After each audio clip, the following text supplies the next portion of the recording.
This is the Scion XD. In fact, I actually owned this Scion XD last year for about 6 months, and today I'm going to go over some of the quirks and features of this Scion XD and see whether or not it is actually worth buying. Then I'm going to take it out for a test drive, and then I'm going to give it the iPhanScore. And if you want to see more car reviews, then please subscribe to this channel and give a bell icon as well as a thumbs up, so you can be notified for more videos. Even though Scion XDs are kind of hard to come by because they only sold 100,000 units through its 8-year run, because there is actually a myriad of Scion XD for sale for under $7,000 with less than 100,000 miles. Therefore, I would say the Scion XD is actually the best car you could find for under $7,000. Fun fact, this is actually a 2009 Scion XD, and I actually bought it last year for, you guessed it, $7,000 before tax and about $8,000 after taxes and fees. And this Scion XD actually only had 80,000 miles when I bought it.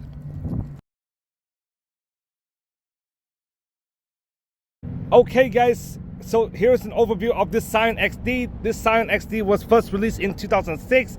It actually replaced the Scion XA, and between 2006 and 2015, which is about 9 years, the Scion XD garnered 100,000 sales total.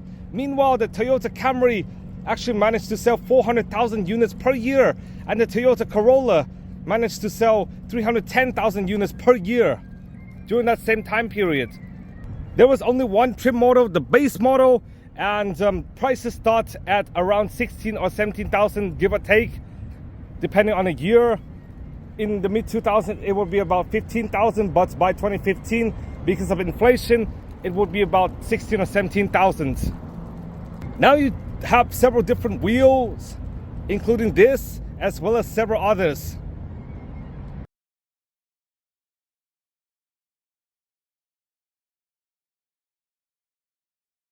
Now, just like other Toyota models, this Scion XD is quite reliable, and it could easily last about 250 to 300,000 miles with very good maintenance and good care.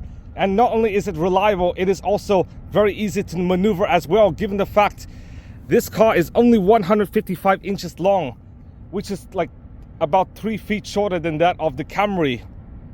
Not only is it known for reliability, in fact, in 2009, Consumer Reports actually named it the most reliable vehicle of the year, with 83% fewer problems than other vehicles. Now, this car is also very utilitarian given its hatchback style, and not only is it a hatchback, it is also quite tall, about 61 inches, so it is actually easy to get in and out compared to, like, say, with a saloon car or say with a sports car coupe. So why not? I'm going to demonstrate it for you guys. Okay guys, now I'm just going to go in, and as you can see, the seat is kind of up tall. Yes, it is very, very easy to get into. I'm sorry if there's sirens. This is actually a hospital over here. This is actually UMass Memorial in Worcester. So why not? I'm gonna show you guys some Scion commercials.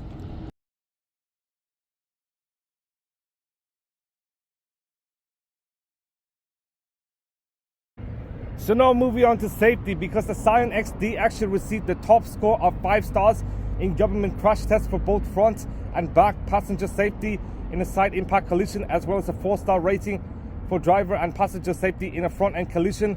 And the XD also received a 4-star rollover rating, which means there's a 15% chance of a rollover in a single vehicle collision.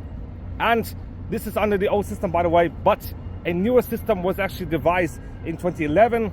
However, according to the Euro NCAP, the Toyota Urban Cruiser, which is actually the same car as the Scion XD and which I've actually seen several times in Europe, only received a 3-star rating on a crash test. However, despite the fact this car did appeal to younger people, and Toyota actually market this car towards younger people, the older generations actually started to buy, just like the Honda Element, and therefore this car started to lose its cool, as well as the Scion brand. And therefore by 2016 the Scion brand ended up being folded, and by 2015 this car ended up being discontinued, just 1 year before the folding of Scion. Now, the reason why older generations tend to covet this car as well as the Element is not only is this car practical, it is also easy to get in and out of, and it is also heavily maneuverable as well. Now, one factor for the discontinuation of the Scion brand in 2016 is due to lethargic sales in the final years leading up to the discontinuation of Scion, and due to the fact Scion does not have much brand recognition compared to the likes of Toyota, Honda, Nissan, Mazda, or Hyundai or Kia. Therefore, Scions do depreciate quite quickly, and you can find a relatively decent XD for under $7,000 before taxes. And as you can see, this is a boxy exterior over here.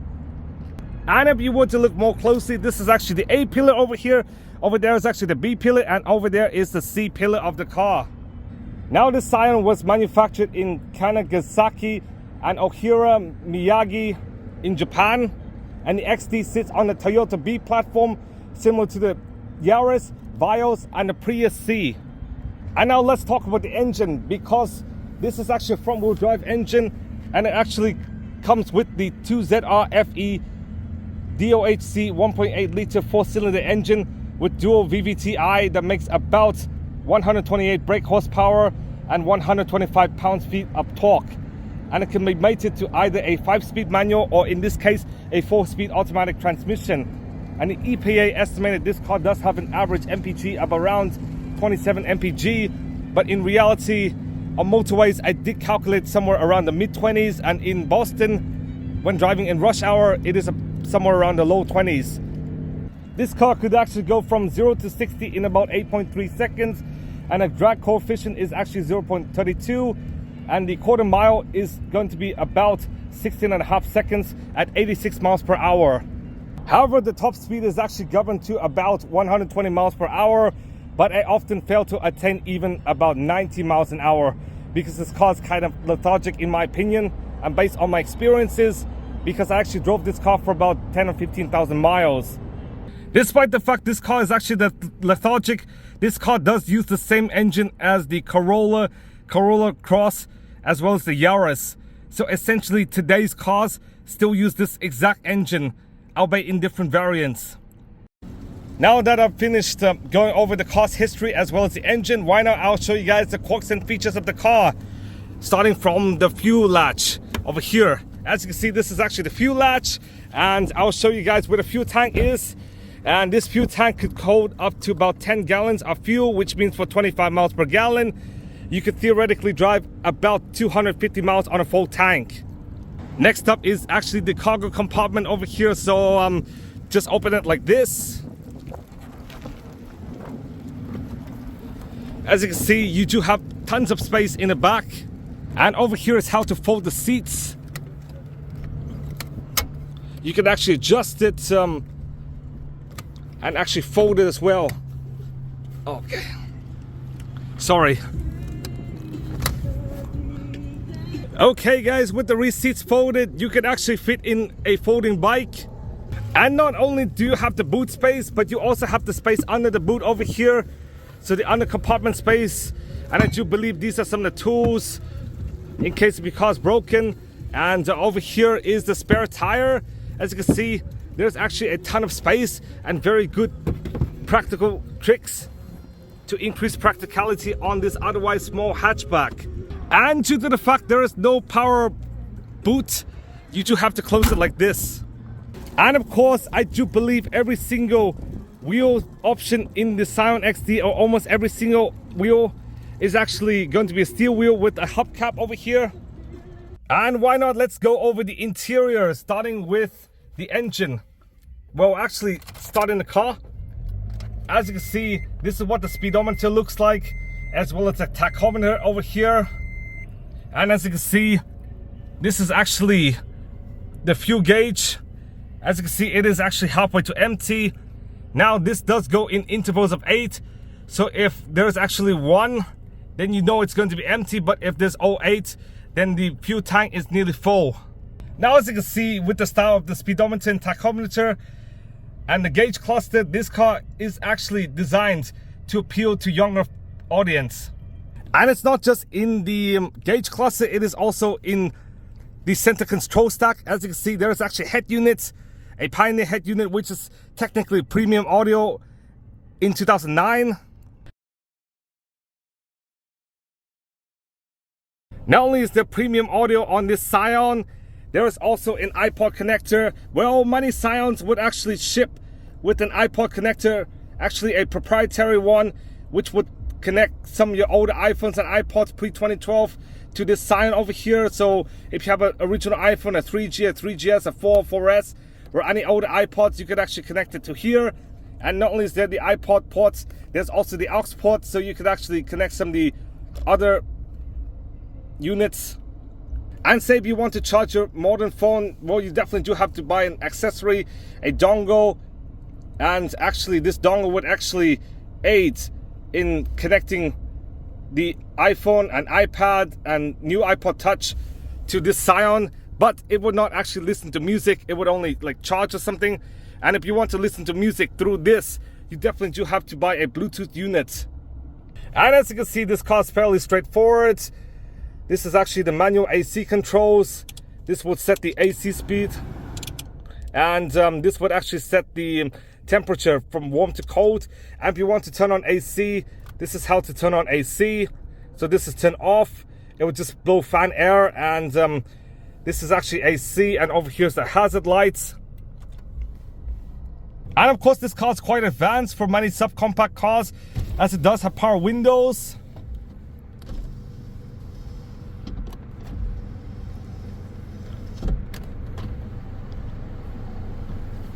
Not only is there power windows, there's also the auto windows as well.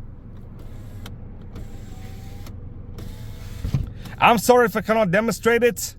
And not only is there power windows, there are also power mirrors as well, as you can see, as well as power locks. And this car even has cruise control.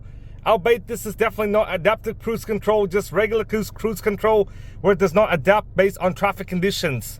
And over here, of course, what the climate vents look like, the HVAC vents. Now to adjust the position, just do it like this. I'm sorry if it's a bit hard. But this is what the climate vents look like on the Scion.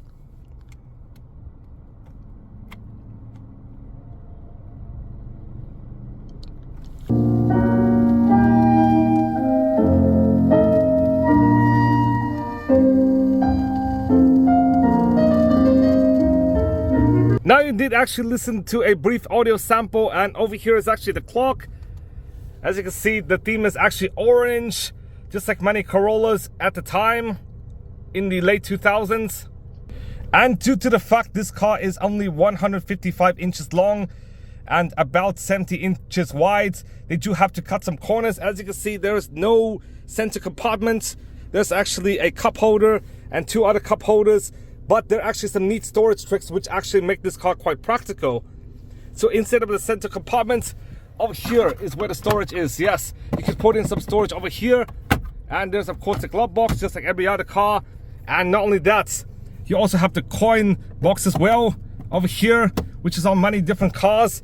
And not only that, you also have three cup holders over here and over here and over here. So three cup holders. My Tesla only had two cup holders.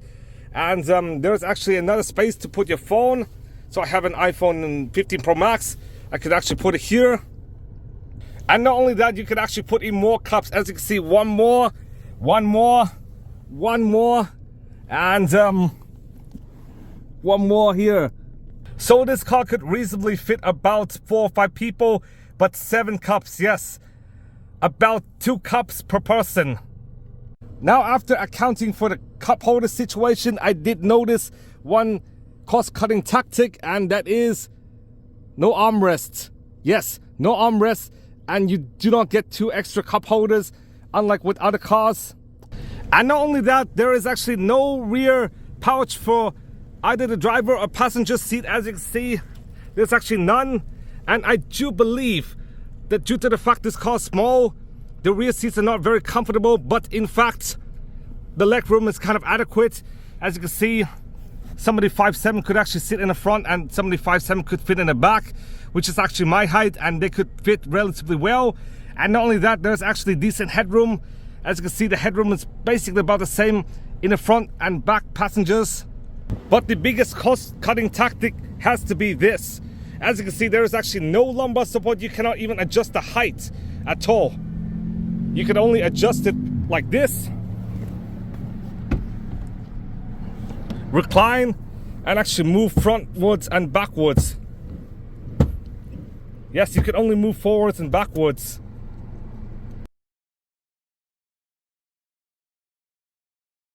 So due to the fact we've seen everything, why not? I'm just going to take this for a test drive. Now I'm actually going to put this to drive and actually show you guys how the driving experience is like.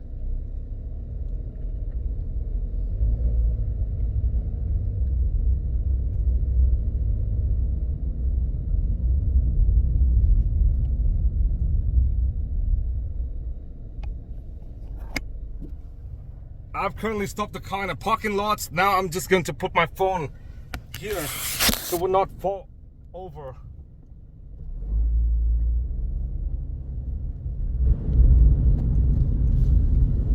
Now, as you can see, there is actually some engine noise, and especially noticeable given the fact I actually drive an EV on a daily basis. So switching from an EV back to an ICE car meant I would actually experience engine noise. And as you can see, the transmission is sort of sluggish. It does take a few seconds to actually go from 0 to 60. It's not a really fast car, but even though it is not fast, it is extremely robust and reliable and utilitarian. And that is sort of the point of the Scion XD. It is not meant for like pleasure or driving pleasure or anything, especially given the fact this is actually a 4-speed automatic and not some sort of like high performance car or anything. If you were to drive the manual, it will definitely be a lot more fun. As you can see, now I'm actually going to go through a corner and let's see if there's some body roll.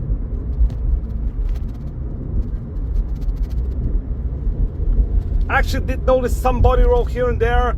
It is not so significant, but it's still there.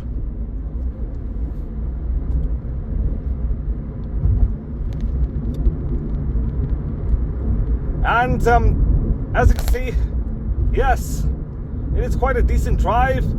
Don't expect it to be a sports car, expect it to be some econobox, some reliable econobox that could take you from point A to point B quite succinctly without any major issues. In fact, the only thing I really have to replace within the 15,000 mile mark is actually the brakes, because the brakes did actually fail midway. So I'm actually going to turn right. As you can see, there is actually significant engine noise.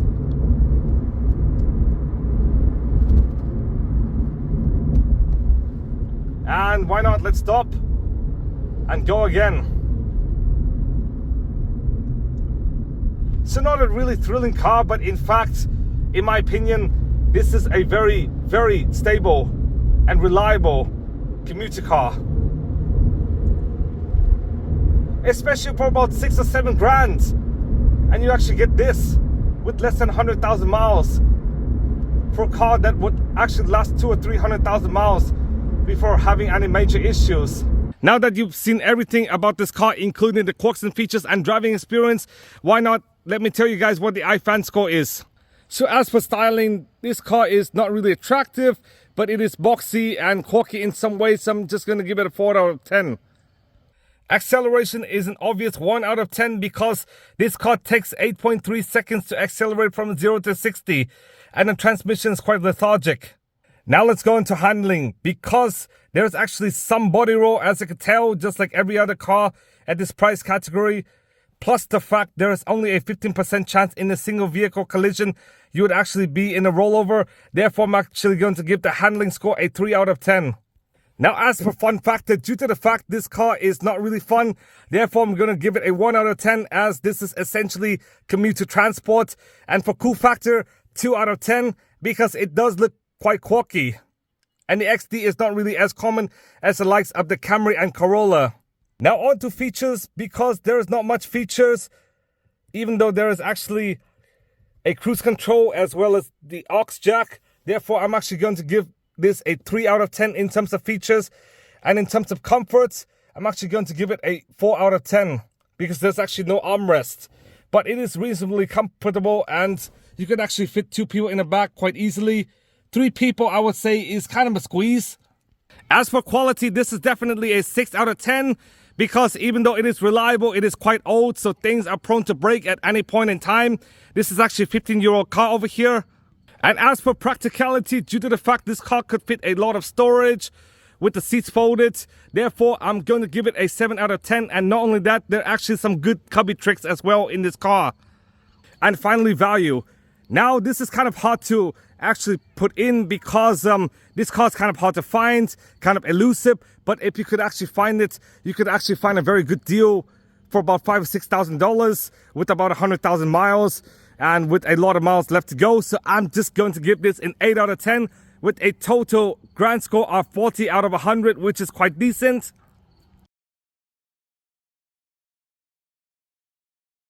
So thank you guys for watching. Please give a big thumbs up, subscribe for more videos, and I'm gonna see you guys soon.